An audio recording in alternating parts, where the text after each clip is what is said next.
Halo, Assalamualaikum warahmatullahi wabarakatuh. Kali ini kami akan menjelaskan mengenai rangka strategi. Silahkan disimak baik-baik ya. Nah, sebelum kita melanjutkan ke pembahasan, yuk kita kenalan dulu sama anggota kelompok A. Silahkan kalian baca ataupun lihat. Baik, kita mulai dari pengertian dan ciri-ciri pendekatan DAP. DAP merupakan proses pembelajaran yang disesuaikan dengan tahapan perkembangan anak, memberikan proses belajar yang patut dan menyenangkan, interaktif, aplikatif, dan konstruktivis. DAP bukan berdasarkan harapan atau keinginan orang tua belaka, bukan merupakan kurikulum ataupun seperangkat standar kaku, melainkan berdasarkan pengetahuan dan pengertian tentang anak, seperangkat kerangka kerja, dan filosofi atau pendekatan dalam pengembangan anak. Selanjutnya ada ciri-ciri pendekatan DAP menurut Ilviandra tahun 2011. Yang pertama, perkembangan berlangsung sebagai suatu keseluruhan ranah fisik, sosial, emosional, dan kognitif yang saling terjalin. Yang kedua, perkembangan terjadi dalam urutan yang relatif dapat diprediksi. Habilitas, keterampilan, dan pengetahuan selanjutnya dibangun berdasarkan apa yang sudah diperoleh terlebih dahulu. Yang ketiga, pengalaman awal memiliki pengaruh kumulatif dan tertunda terhadap perkembangan anak.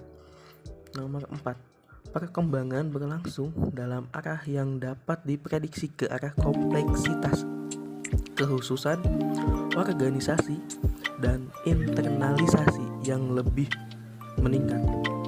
Nomor 5, anak adalah pembelajar aktif, mengambil pengalaman fisik dan sosial serta juga pengetahuan yang ditransmisikan secara kultural untuk mengkonstruk pemahamannya tentang lingkungan sekitar. Nomor 6, perkembangan dan belajar merupakan hasil dari interaksi kematangan biologis dan lingkungan yang mencangkup lingkungan fisik dan sosial tempat anak tinggal. Nomor 7, perkembangan dapat mengalami percepatan bila anak memiliki kesempatan untuk mempraktekkan keterampilan-keterampilan yang baru diperoleh dan juga ketika mereka mengalami tantangan di atas tingkat penguasaannya. Nomor 8, anak mendemonstrasikan dan anak memahami lingkungan dengan banyak cara, dan ia cenderung memiliki cara belajar yang lebih disukai atau lebih kuat. Nomor 9, anak berkembang dan belajar terbaik dalam suatu konteks komunitas yang menghargai, memenuhi kebutuhan-kebutuhan fisiknya, dan aman baik secara fisik maupun psikologis. Selanjutnya yaitu miskonsepsi, kesalahpahaman mengenai suatu pengertian atau pandangan developmentally appropriate practice atau DAP. Yang pertama, hanya ada satu cara dalam mengimplementasikan DAP. Miskonsepsi ini terjadi sekitar tahun 1987 karena beberapa kalangan mengkontradisikan antara praktik yang tepat atau appropriate dan praktik yang tidak tepat atau inappropriate. Ada juga pandangan yang menolak pengalaman belajar yang terstruktur dengan alasan terlalu kaku dan berpusat pada guru. Yang kedua, guru yang menerapkan DAP melakukan pengajaran secara minimal, bahkan tidak ada sama sekali. Sekali lagi, kekeliruan ini disebabkan oleh keterbatasan sudut pandang orang yang mengemukakan bahwa guru cukup melakukan pengarahan dan pengendalian. Yang ketiga, pembelajaran yang berorientasi DAP tidak memasukkan aspek akademik. Interpretasi keliru ini berasal dari ketakutan orang terhadap pandangan bahwa Jika anak terlalu dini memperoleh stimulasi akademik, maka mereka akan mengalami kesulitan pada tingkat pendidikan yang lebih tinggi. Yang keempat, praktik pembelajaran berorientasi DAP dapat dicapai melalui boneka dan materi tertentu. Miskonsepsi ini merupakan bentuk omong kosong karena merupakan pandangan yang terlalu menyederhanakan persoalan. Yang kelima, pembelajaran berorientasi DAP tidak memiliki tujuan yang jelas.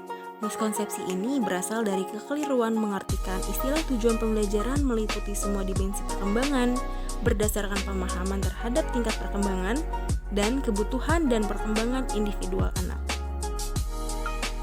Yang keenam, kurikulum dalam praktik DAP adalah perkembangan anak. Misinterpretasi ini disebabkan oleh pengabaian terhadap fakta bahwa disiplin ilmu lain dalam pembelajaran mesti bersinergi dengan ilmu perkembangan anak untuk memastikan anak dapat mewujudkan potensinya. Yang ketujuh, DAP merupakan salah satu kecenderungan tren pendidikan. Guru tidak diminta untuk mengubah segala sesuatu yang dilakukannya, melainkan menyelaraskan tindakan pendidikan mereka dengan pengetahuan mengenai perkembangan anak. Yang selanjutnya adalah ciri-ciri proses pembelajaran Developmentally Appropriate Practice atau DAP. Ciri yang pertama adalah DAP merupakan kegiatan yang mengarahkan, memberitahu, dan menginstruksikan. Dapat dikatakan, DAP ini disesuaikan dengan perkembangan anak dengan fokus agar anak mampu melakukan konstruksi pengetahuan secara mandiri. Yang kedua, belajar dipandang sebagai proses yang berkelanjutan, sehingga pengukuran dan kuantifikasi tidak banyak digunakan dan rencana belajar yang disusun oleh guru lebih bertujuan untuk memberikan kesempatan kepada anak mengalami belajar. Yang ketiga, ranah belajar terkait antar semua dimensi perkembangan. Dan aktivitas belajar dapat berlangsung melalui proyek, pusat belajar, dan bermain yang mencerminkan minat anak. Yang keempat, materi belajar bersifat konkret dan dipilih yang benar-benar relevan dengan pengalaman keseharian anak. Yang kelima, rencana pembelajaran berdasarkan hasil observasi dan pengukuran secara reguler mengenai aktivitas anak, minat, kebutuhan, dan tingkat keterlibatan. Yang keenam, guru lebih berfokus pada memberikan dorongan kepada anak untuk mencari tantangan baru dalam rangka mengembangkan perasaan mampu dan kendali diri. Yang ketujuh, guru menyadari bahwa setiap pengalaman merupakan peluang belajar bagi anak dalam rangka menumbuhkan perasaan mampu dan bertanggung jawab pada anak. Yang kedelapan, guru memfasilitasi pengembangan kendali diri dan komunikasi sosial anak yang disesuaikan dengan kemampuan bahasa dan tingkat kognisi anak. Yang kesembilan, guru berbicara satu persatu dengan anak, memfasilitasi interaksi verbal dan menyajikan pengalaman belajar bahasa secara terstruktur. Yang kesembilan, guru berbicara satu persatu dengan anak, memfasilitasi interaksi verbal dan menyajikan pengalaman belajar bahasa secara terstruktur. Yang kesepuluh, aktivitas dalam dan di luar ruangan digunakan secara bervariasi dengan intensitas keterlibatan guru secara penuh. Yang kesebelas, informasi dan gagasan orang membantu guru untuk mengerti lebih baik mengenai anak, dan anak sendiri juga merasa betah untuk bolak-balik antara rumah dan sekolah karena adanya komunikasi reguler guru dan orang. Yang ke-12, penggunaan tes dan asesmen untuk mengetahui kelayakan anak mengikuti program yang lebih tinggi merupakan cara yang dipakai.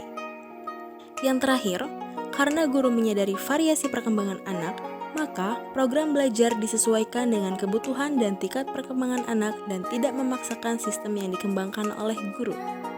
Selanjutnya di sini saya akan menjelaskan mengenai dampak implementasi bersifat positif dan negatif mengenai developmental appropriate practice, yang mana pada perspektif developmental, pertumbuhan dan kematangan individu berlangsung secara evaluasioner setiap saat.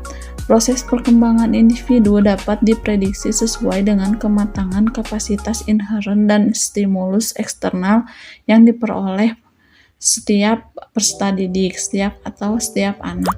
Nah, di sini ada beberapa dampak positif dan negatif.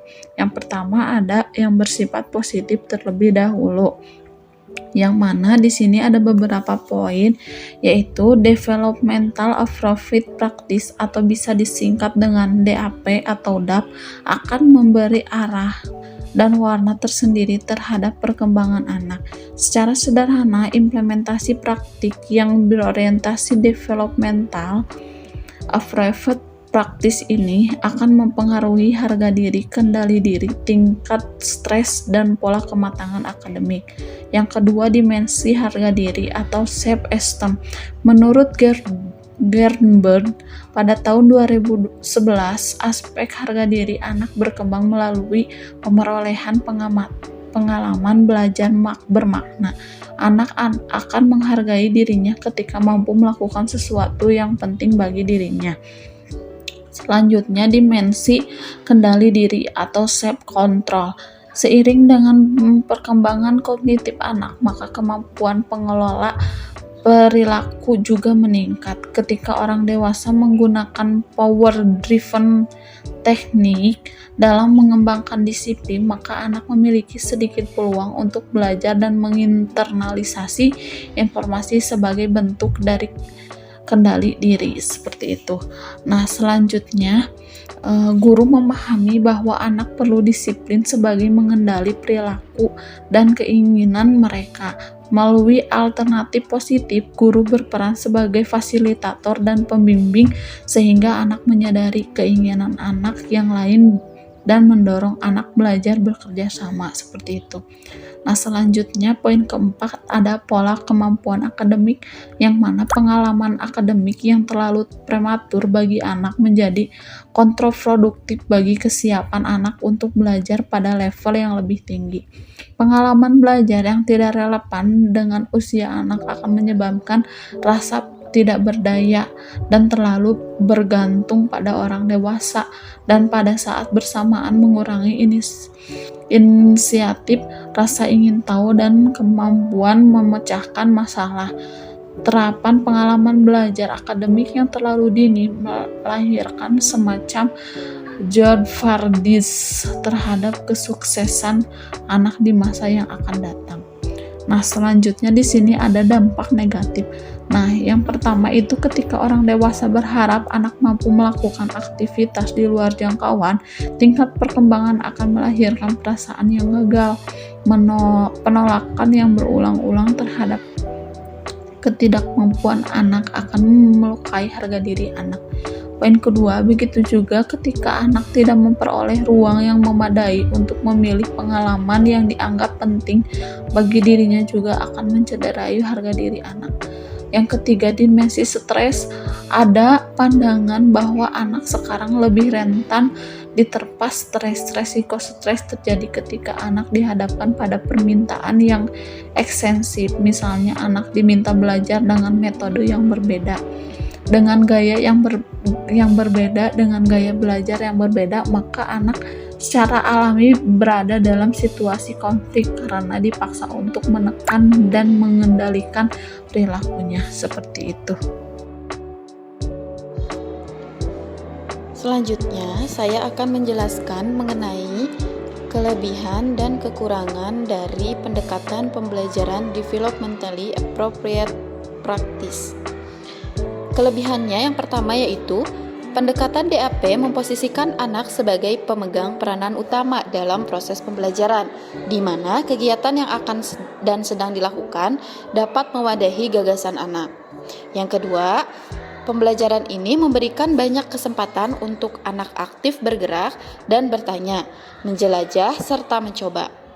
Kemudian yang ketiga, pada pendekatan DAP ini, media pembelajaran disesuaikan dengan karakter perkembangan anak usia prasekolah yang masih berada pada tahap praoperasional, di mana anak membutuhkan benda konkret dan lingkungan nyata yang akan melibatkan ke semua indera yang dimiliki anak secara aktif.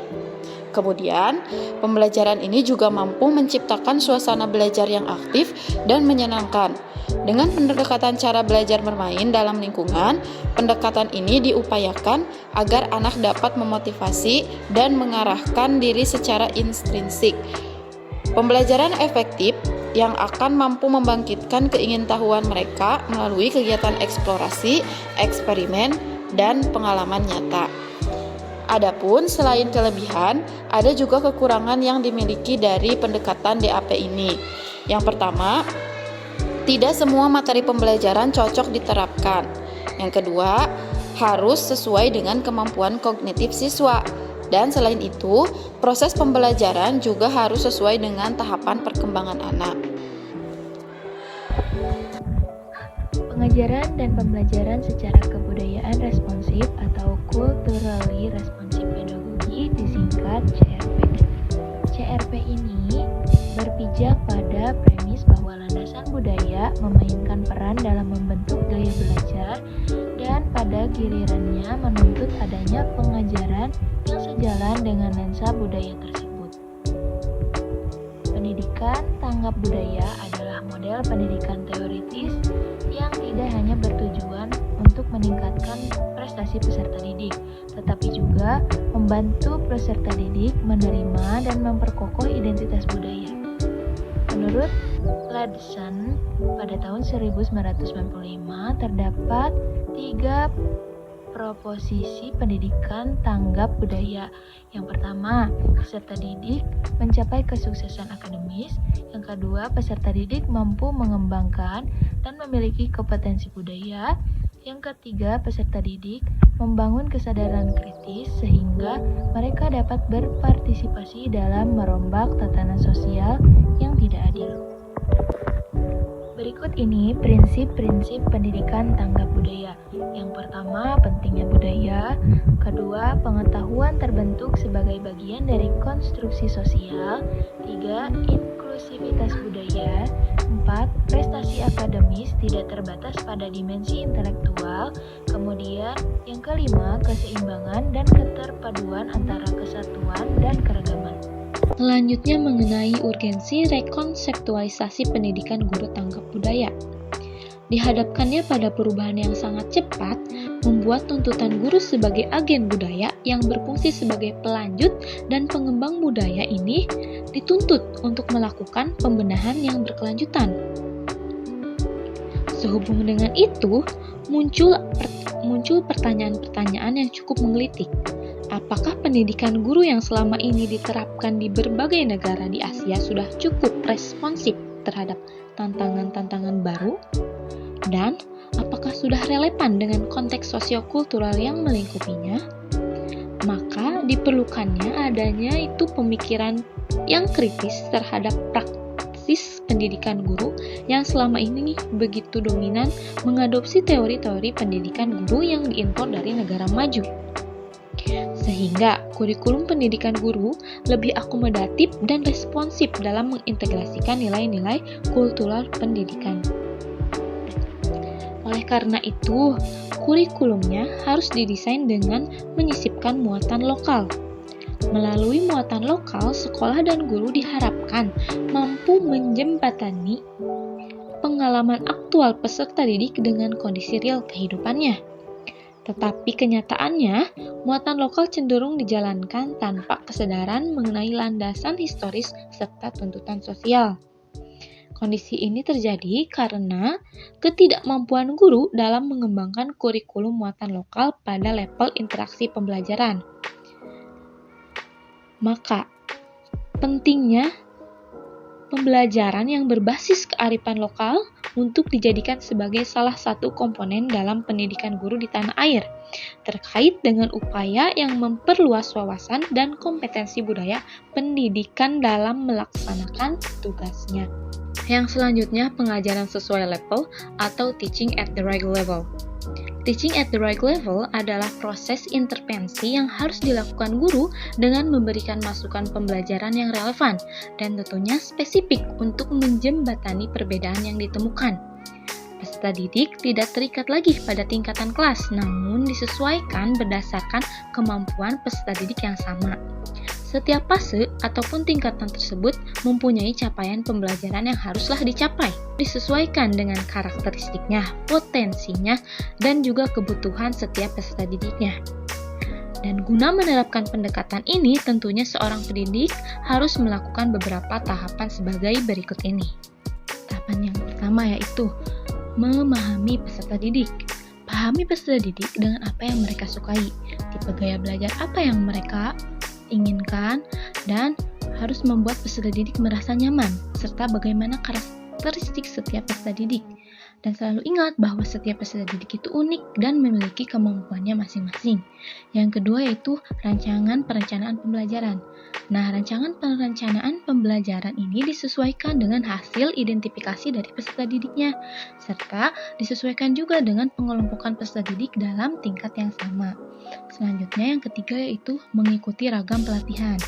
Sebagai seorang pendidik, penting sekali untuk mengikuti berbagai ragam pelatihan. Nah, pelatihan ini guna memahami konsep pendekatan serta teknik yang sesuai agar teaching at the right level dapat diimplementasikan dengan baik. Adapun cara menggunakan capaian pembelajaran dengan prinsip pembelajaran yang disesuaikan tingkat pencapaian siswa, yaitu kebutuhan, kecepatan, dan gaya belajar sesuai dengan fase perkembangan anak. Di antaranya, yang pertama, ciptakan lingkungan yang penuh perhatian, saling peduli, terbuka, dan nyaman untuk belajar. Yang kedua, tumbuhkan hubungan yang positif dan konsisten dengan anak-anak lain dan orang dewasa dalam jumlah yang terbatas. Yang ketiga, ciptakan kebiasaan saling menghargai dalam ruang kelas sehingga anak belajar untuk menghormati dan memahami perbedaan-perbedaan yang ada dan mampu menghargai kelebihan-kelebihan tiap orang. Kemudian, berikan anak-anak kesempatan untuk bermain bersama, mengerjakan tugas dalam kelompok kecil, berbicara dengan teman-temannya atau orang dewasa, yang melalui hal tersebut anak akan belajar bahwa kelebihan dan minatnya berpengaruh terhadap kelompoknya. Yang kelima, lingkungan belajar harus mempunyai tempat untuk dapat bergerak dan beraktivitas dengan leluasa, namun juga menyediakan tempat di mana mereka dapat beristirahat. Yang keenam, berikan anak keleluasaan untuk belajar dengan berbagai cara, tetapi sediakan juga kegiatan yang terjadwal dan rutin. Yang ketujuh, gunakan metode mengajar yang tepat. Yang kedelapan, ciptakan lingkungan yang tanggap akan kebutuhan anak dan merangsang kecerdasan. Yang kesembilan, gabungkan bermacam-macam pengalaman, material, dan strategi mengajar dalam menyusun kurikulum, dan sesuaikan dengan pengalaman-pengalaman yang dimiliki anak sebelumnya, tingkat kematangan gaya belajar, kebutuhan, dan minatnya. Lalu, gabungkan bahasa dan budaya dari rumah anak dengan sekolah sehingga setiap anak dapat menyumbangkan keunikannya dan belajar untuk menghargai perbedaan yang ada. Yang ke-11, berikan kesempatan anak untuk memilih dan membuat rencana untuk aktivitas belajar agar mereka dapat berinisiatif dan ajukan pertanyaan dan komentar yang merangsang anak berpikir. Yang ke-12, berikan perhatian dan dukungan dalam berbagai bentuk seperti pujian dan kedekatan fisik, misalnya pelukan atau membelai kepala anak dan lain-lain. Yang ke-13, sesuaikan derajat kesulitan dengan tingkat keterampilan dan pengetahuan anak agar anak menjadi percaya diri bila berhasil mengerjakan tugas-tugasnya. Yang ke-14, kembangkan kemampuan anak untuk bertanggung jawab dan mengatur diri. Dan yang terakhir, susunlah kurikulum yang tepat dan buatlah evaluasi atas proses dan hasil belajar anak. Selanjutnya yaitu TARL dalam kurikulum Merdeka. Terdapat perbedaan dalam karakteristik perkembangan akademis siswa, ada siswa yang cepat belajar dan ada juga yang lambat belajarnya. Nah, salah satu faktor dari penyebabnya yaitu level siswa tersebut belum tepat dengan level atau capaian belajar yang ditetapkan. TRL merupakan pendekatan pedagogis yang memperhatikan persamaan level kemampuan berdasarkan evaluasi. Siswa dikelompokkan berdasarkan tingkat pembelajaran dari usia dan kelasnya. Selanjutnya, guru harus secara konsisten mengukur kemampuan membaca, menulis, dan memahami. Jika dalam prosesnya siswa tidak mencapai hasil yang diharapkan, maka guru harus menyiapkan program remedial. Lalu, pendekatan TARL ini terbukti dapat meningkatkan hasil belajar peserta didik. Teaching at the right level merupakan pendekatan belajar yang tidak mengacu pada tingkat kelas, melainkan mengacu pada tingkat kemampuan siswa. Inilah yang menjadikan TARL berbeda dari pendekatan biasanya. TARL dapat menjadi jawaban dari persoalan kesenjangan pemahaman yang selama ini terjadi dalam kelas. Kurikulum Merdeka memberikan kebebasan kepada guru dalam mengajar disesuaikan dengan kemampuan peserta didiknya. Fakta ini tentu saja menjadikan konsep pendekatan TARL sebagai hal yang perlu dibahas lebih mendalam lagi. Terima kasih, sekian yang dapat kelompok kami sampaikan. Kurang lebihnya mohon maaf. Wassalamualaikum warahmatullahi wabarakatuh.